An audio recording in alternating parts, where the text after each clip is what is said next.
Hello, everybody. Welcome to session 1 of chapter plant tissue. In this chapter, we'll be discussing about different types of plant tissue. Similarly, we'll discuss about the internal structure of dicot stem, dicot uh, root, leaf, similarly monocot stem, root, leaves, and we'll also discuss about secondary growth that takes place in dicot stem and gymnosperm plant. So before we start this chapter, let us discuss about two botanists who have contributed a lot in the sector of plant anatomy. And plant anatomy or phytotomy, it is a branch of biology which deals with the study of internal structure of plants. And in the sector of plant anatomy, the first botanist, Carl Nageli, is a Swiss botanist. Let's discuss about him. He is the one who coined the term plant anatomy or phytotomy. Similarly, he was the first person who observed cell division, and when observing cell division, he also discovered chromosome. Along with that, he also coined the term like xylem and phloem, and he defined the meristematic tissue. Similarly, we have another botanist, an English botanist named as Neymargrave. He is known as father of plant anatomy. He coined the terms like tissue and parenchyma, and he identified stamen as the male organ of plant and pollen as seed. Now let's dive into our topic, tissue. So tissue is group of cells and they must have common origin, and function can be similar or dissimilar, but the compulsory part is they must have common origin. So if we happen to define tissue, then tissue is a group of cells having a common origin with a specific function. And tissue in general, it is made up of cells having common origin along with matrix and fibers. The branch of biology which deals with study of tissue, that branch is known as histology. And regarding the composition, the cells combined from tissue, tissue combined from organs, organs combined from system, and system combined from organism.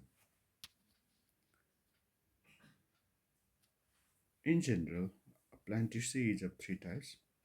The one which is present on the outer surface of parts of plant, so that is known as dermal tissue. So it forms the outer surface of plant. Similarly, the plant tissue which is present between outer surface and the inner core, the one which lies in between, that part of plant is known as ground tissue. And the cells present in this ground tissue, they are responsible for photosynthesis because they may contain chlorophyll in it, and similarly they also help to store nutrients. And these cells are not that much well differentiated in comparison to dermal tissue and vascular tissue. And vascular tissue, it lies at the core of the plant, and it is composed of xylem and phloem. And both xylem and phloem, they are responsible to conduct water and nutrients. That's why they are also known as conducting tissue.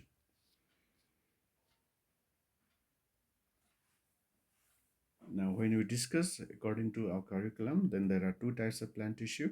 So one is meristematic tissue, and next we have permanent tissue. So regarding this tissue, we'll be discussing in detail in coming up presentation.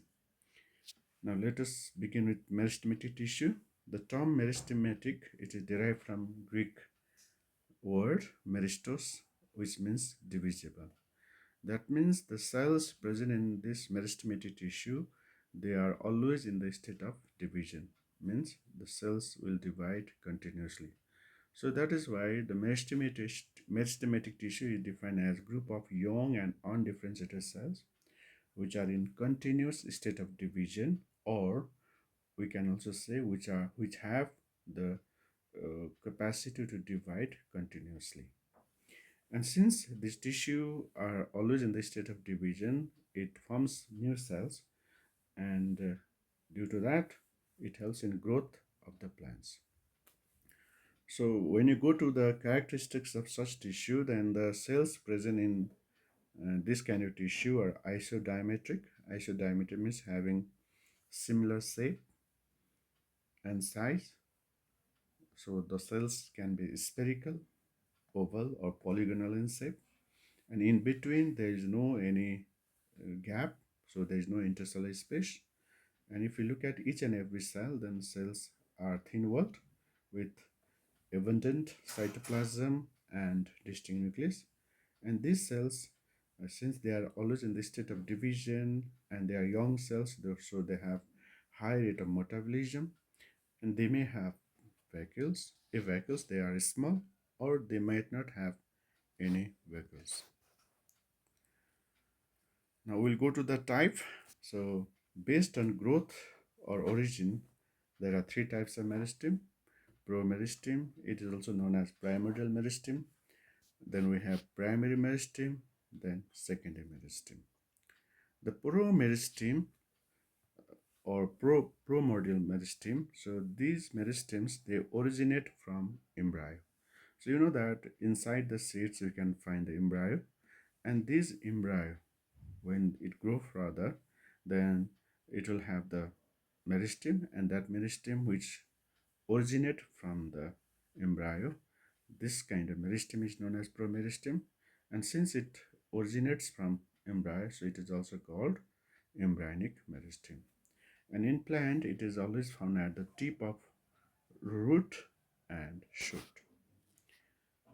Primary meristem, so when primordial meristem gives the new cells, then some of the cells that will turn into the another kind of meristem, and that meristem is known as primary meristem. That's why the meristem which originates from the promeristem is known as primary meristem, and such meristem it helps in primary growth of plant. Primary growth means the initial growth of the plant, and it is also found in the tip of root and shoot. Now secondary meristem, so it helps in secondary growth in stem of dicot plant and gymnosperm. So secondary growth means the growth that takes place when the plant get mature. And such meristem, it originates from either primary meristem or some permanent tissue. We'll discuss in detail later in permanent tissue. The permanent tissue do not divide further, but some of the cells present in permanent tissue, they may regain the capacity of division, and when it regains the capacity of division, then it becomes meristem, and such meristem also known as secondary meristem. And this process is known as de-differentiation. So secondary meristem is that meristem which originates from either primary meristem or permanent tissue is known as secondary meristem. And the examples of such meristem is vascular cambium, that is present between xylem and phloem, core cambium, that is present in the cortex area of dicotyledon, and interfascicular cambium, that is also the vascular cambium present in the xylem and between xylem and phloem of dicotyledon. Now, on the basis of location or position, there are three types of meristem. The one which lies at the top of the plant, that is called apical meristem. The meristem which lies in between, that is called intercalary meristem. And the meristem which lies on the side, that is called lateral meristem. So let's discuss in detail. So as the name suggests, apical means tip. So it always present at the tip of the plant. It can be shoot, it can be root. So that's why the meristem which is located at the tip or apex of the root, shoot and branches, such meristem is known as apical meristem. And as it is present at the tip of plant, so it helps in increase the length or height of the plant. An example is root apex, shoot apex, etc. Intercalary meristem, it is formed when the apical meristem grows further, then in between it will leave. When it dividing further, then some part of apical meristem, it gets separated and form the new kind of meristem that is called intercalary meristem, and it looks like stairs. So it is present at the lower part of internode. So internode means gap between two nodes. So it is present at the lower part of the internode. Similarly, it is present at the base of leaves, and since it is present at the lower part of internode or base of leaf, that's why it helps to increase the length of plant, because it will help to increase the gap between internode, and it also helps to grow the branches and leaves. And this kind of meristem, it is not functional for longer period of time because it is not the main meristem, and it is found in a rosette plant like cabbage or cauliflower. Lateral meristem, it is, as name suggests, it is found at the side, lateral side of the plant, and it helps to increase the girth or thickness of the plant. Example is vascular cambium that is present in the stem of dicot plant. On the basis of plane of division, it means to say how the cells of meristem divide. Based on that, it is three types. So in drip meristem, the cells present in this meristem, it will divide in one single plane. So that's why it will form the thread-like structure like lateral roots or tendrils present in the climbers. The next meristem, we have plate meristem. Here the cells will divide in two planes, so due to which it helps to increase the surface area.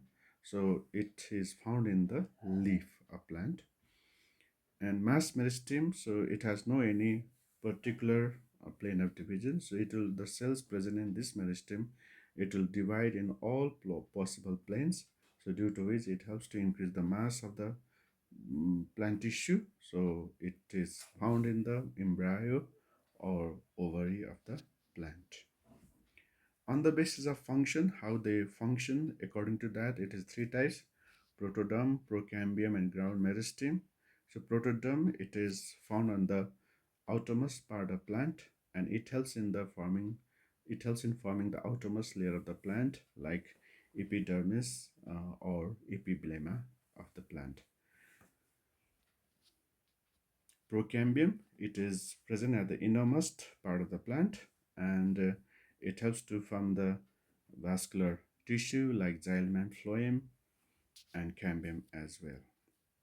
Ground tissue or ground meristem, it is found in between the outer layer that is called protoderm and procambium. So in between all the cells that is present between protoderm and procambium is known as ground meristem. It has to form cortex, endodermis, pericycle, pith, medullary, etc. in the stem. On the basis of histogen theory, it is proposed by the scientist known as Hanstein in 1870. So he said that in stem and root apex, there are some tissue builders called histogen, and this histogen has got three different parts. So the outer layer that is called dermatogen, the outer layer called dermatogen, and it helps to form the epidermis of the plant. And the innermost layer is known as plerome, innermost layer, and this is responsible to form the vascular bundle, pericycle, pith, medullary, etc. And in between dermatogen and plerome, there is presence of peribulum, and it is responsible to produce the cortex of plant. Now let's go to another type of plant tissue that is known as permanent tissue. So it is just reverse to meristematic tissue. So the cells present in permanent tissue, it doesn't divide anymore. So that's why these cells are differentiated cells, and they are developed from the meristematic tissue. When the meristematic tissue divides and produce new cells, some of the cells remain as meristematic tissue and some of the cells turn into the permanent tissue, which will have no capacity to divide anymore. So soft tissue is known as permanent tissue. That's why permanent tissue is a group of cells which have lost the ability of division. And the cells present here in permanent tissue, they may be living or dead, or it can be both. And such tissue, it helps in storing the food, it helps in giving the support to plant, protection to plant, and it also helps in transportation of food and nutrients. And there are three types of permanent tissue, though it is written here two types, but it is three types: simple permanent tissue, complex permanent tissue, and spatial or secretory tissue.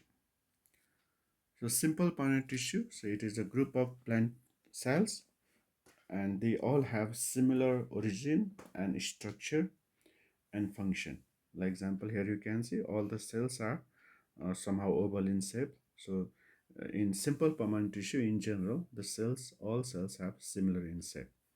So if you happen to define simple permanent tissue, then you can see the group of cells which have similar shape. Of course, they must have similar origin, but the main definition is similar in structure. And it is for the three types: parenchyma, collenchyma, and sclerenchyma. So parenchyma, it is the most common tissue in plant. So you can find this parenchyma anywhere. So that's why it is the most common tissue in plants. And the cells are polygonal, oval, or spherical in shape with distinct nucleus.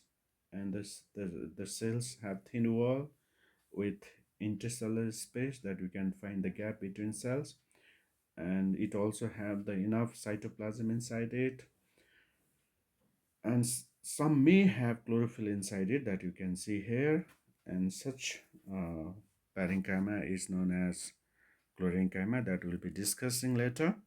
So it is a living cell, so that's why it has a vital function. It helps to store food, and some may have chlorophyll in it, so it also helps in making food.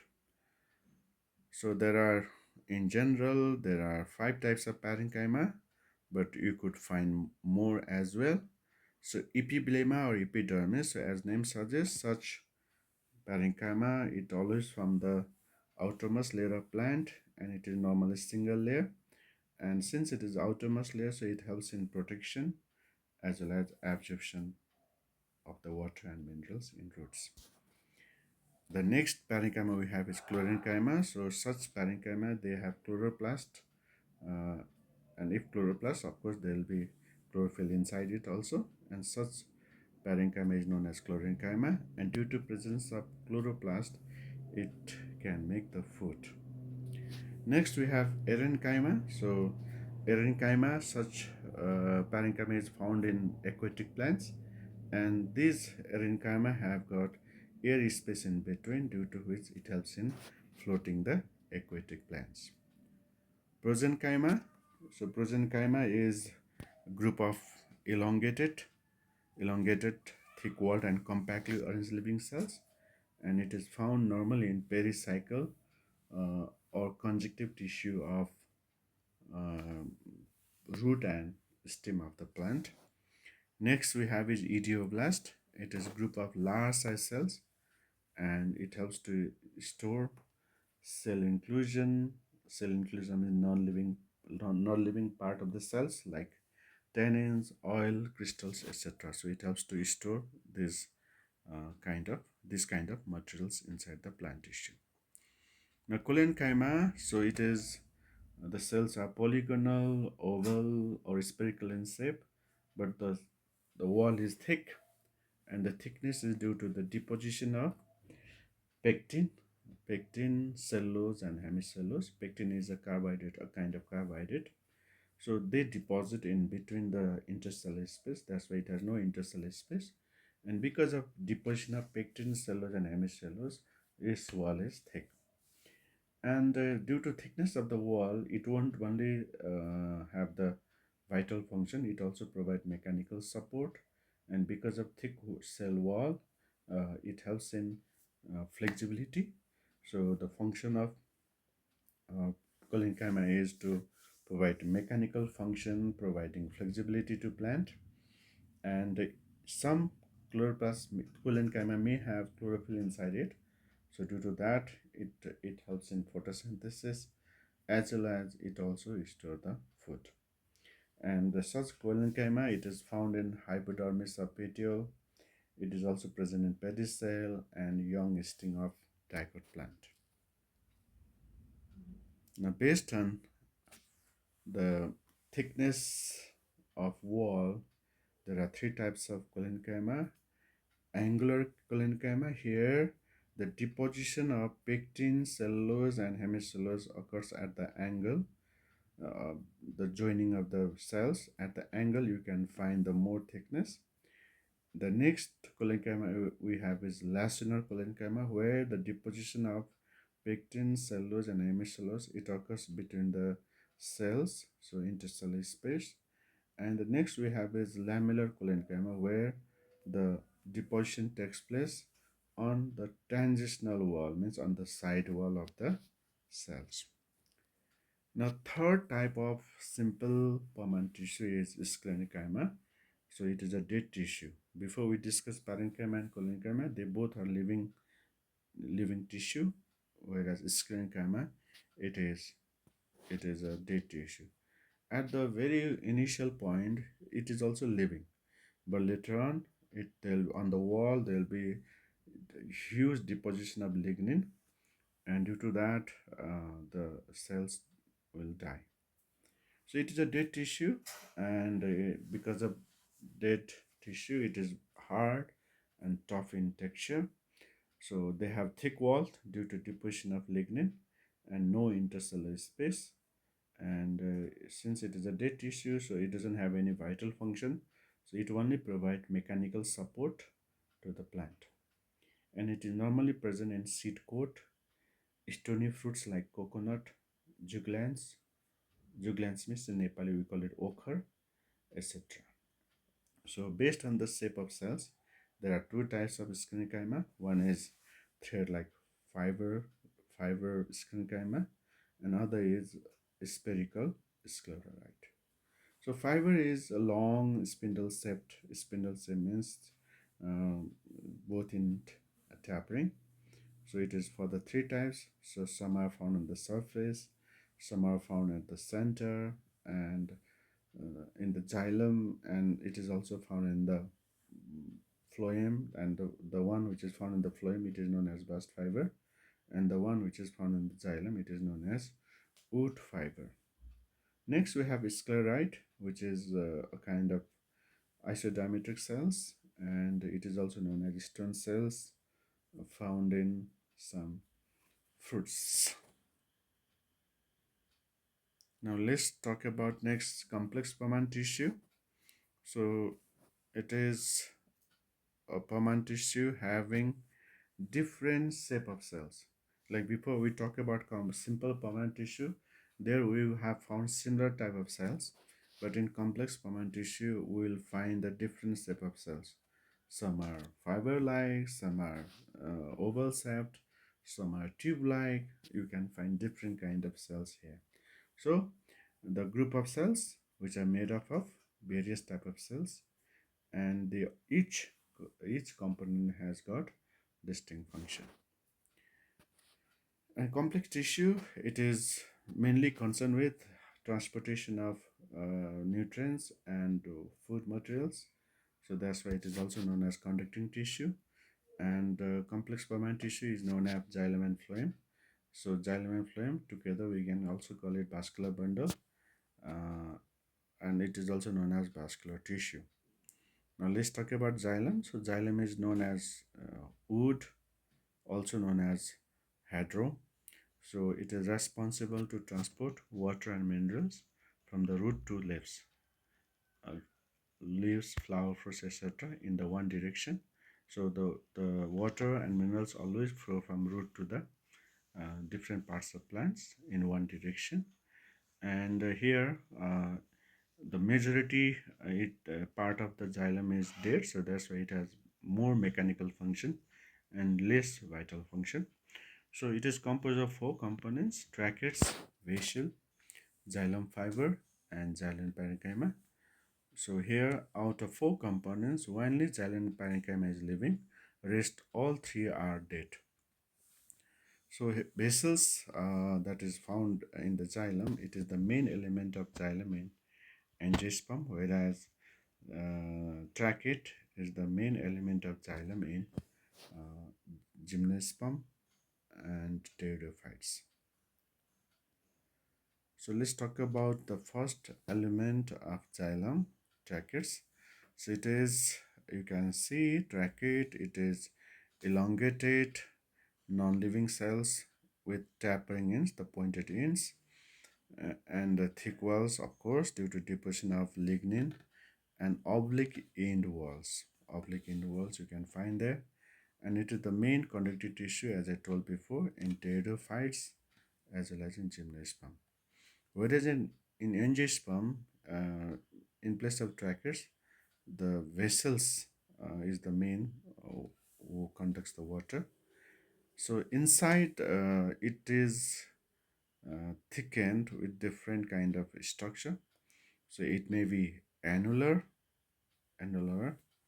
means ring-like structure, or it can be spiral, it can be scleriform like stairs, or it can be reticulate, or it can be pitted that you can see. And protoxylem, that is the xylem which is formed at the first, that is called protoxylem, and it is having the annular and spiral thickening, whereas metaxylem, which is from later, so it is its trachete have the scleriform or reticulate or pitted thickness. Now vessel, as I told before, it is a tube-like structure. It is short and wide tube-like structure, and it is also dead component of the xylem, and it has got transverse or slightly oblique end walls and are placed one over the another.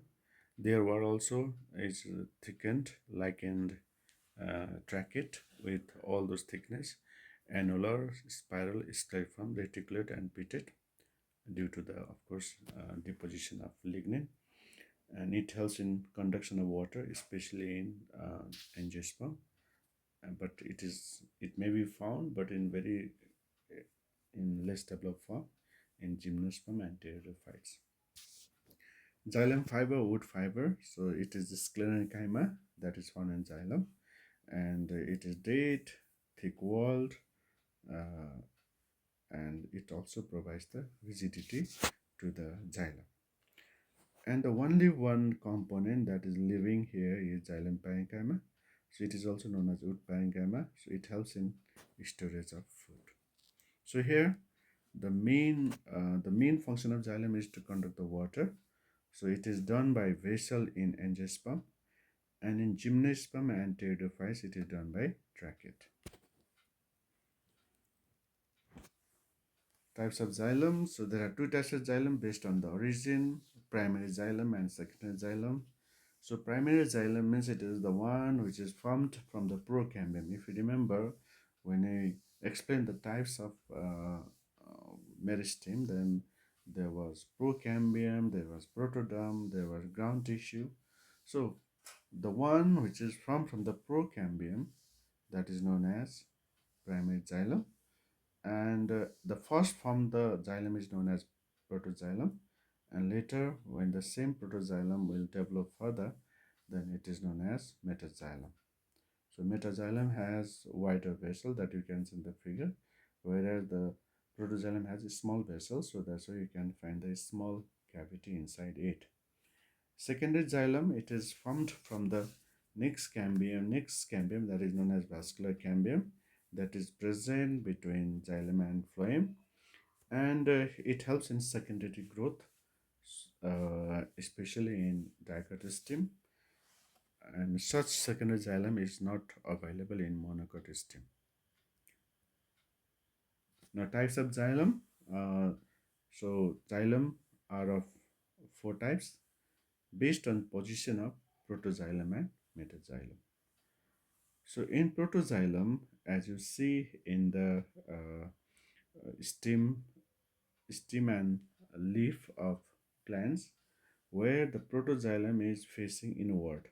Protoxylem is facing inward. So the one where protoxylem lies towards the center and metaxylem is facing outside. So such xylem is known as indark. So as the name suggests, indark, ind means inside. So your protoxylem is facing inside. So if the protoxylem faces inside, it is known as indark, and such xylem is found in especially in stem of monocot and dicot stem. Now in exarch xylem, just opposite here, the protoxylem faces outside. So that is available in the root of monocot and dicot stem, where the the protoxylem, you can see here the smaller structure, it is facing outside, and metaxylem is lying towards the center. So such xylem is found in root of the plant. Now mesarch, so in mesarch what happens is the protoxylem that is present in between of two metaxylem, means the metaxylem will be present on the either side, both side. You can find the metaxylem. Example here.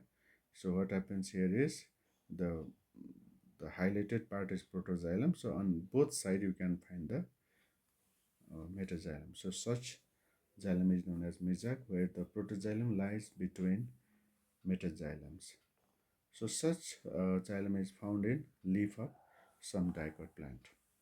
Now centrach means the one where the protoxylem is present at the center and it is surrounded by the metaxylem from the outside. So such xylem is found in fern plant. Now let's go to next complex tissue, that is known as phloem.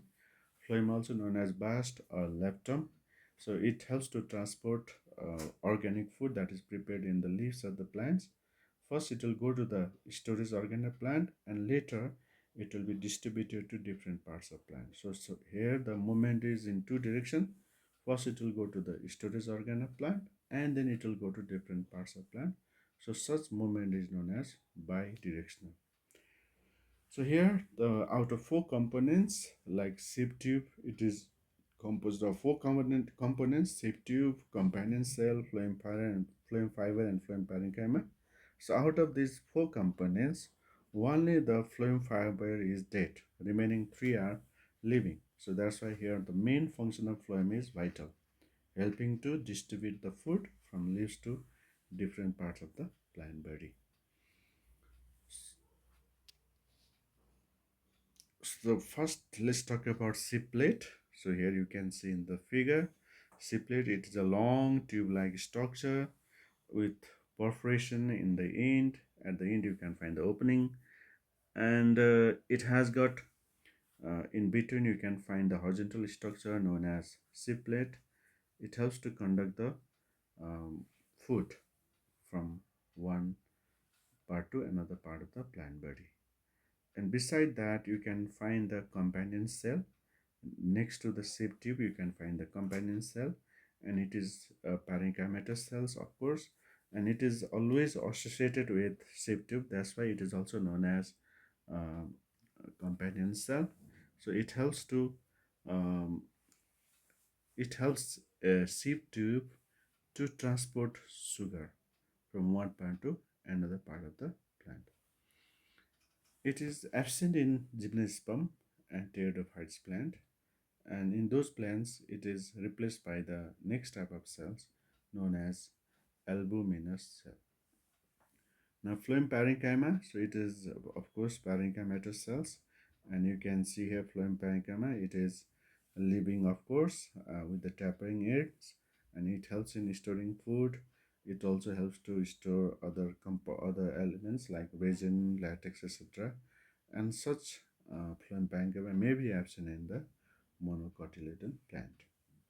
Now phloem fiber, this is the only one non-living component found in the phloem, and it is dead, it is fibrous, and it is helping to provide mechanical strength to the plant, and it is generally absent in primary phloem. The primary phloem is the one which is formed at the beginning.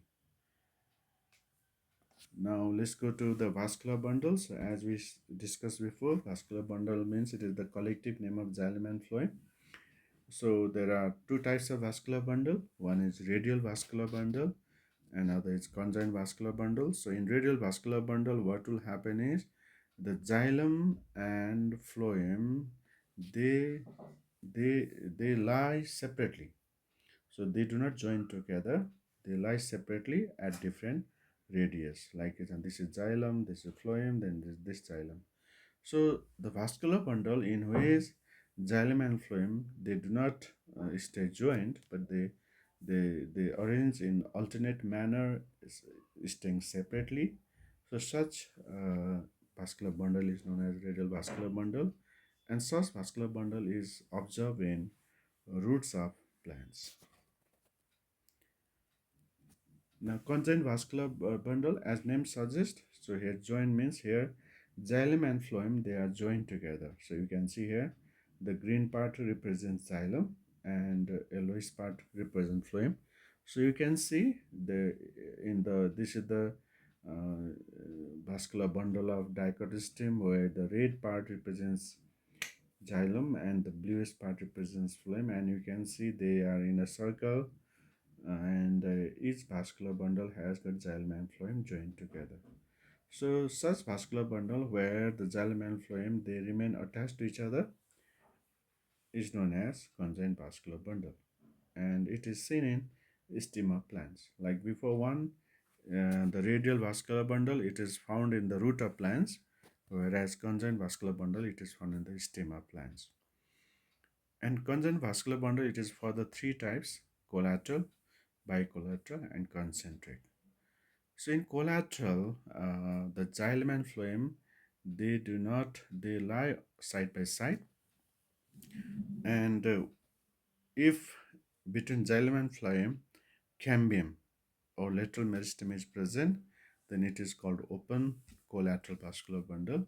If it is absent, like here, you cannot see cambium in between, so such vascular bundle is known as closed vascular bundle. So open vascular bundle we can find in dichotostem, and because of that cambium, it helps in secondary growth, whereas in monocotostem, there is no cambium in between, so that is called closed. So closed collateral conjoint vascular bundle is found in root, stem of monocotostem, whereas open conjoint collateral vascular bundle is found in dichotostem.